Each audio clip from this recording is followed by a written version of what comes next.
أعوذ بالله من الشيطان الرجيم.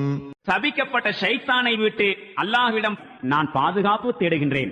وحرمنا عليه المراضع من قبل فقالت هل أدلكم على أهل بيت يكفلونه لكم وهم له ناصحون.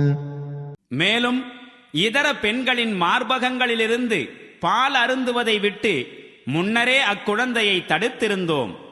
இந்நிலையை கவனித்து அச்சிறுமி கூறினாள், இக்குழந்தையை பரிபாலித்து வளர்க்கும் பொறுப்பை ஏற்றுக்கொள்ளக்கூடிய ஒரு வீட்டாரை பற்றி நான் உங்களுக்கு அறிவித்து தரட்டுமா? فرددناه إلى أمه كي تقر عينها ولا تحزن ولتعلم أن وعد الله حق ولكن أكثرهم لا يعلمون. இவ்வாறு நாம் மூசாவை அவருடைய தாயாரிடம் திரும்ப கொண்டு வந்தோம். அவர் கண்குளிர்ந்து கவலை மறந்திருப்பதற்காகவும் அல்லாஹுவின் வாக்குறுதி உண்மையானதென்று அறிந்து கொள்வதற்காகவும் தான்.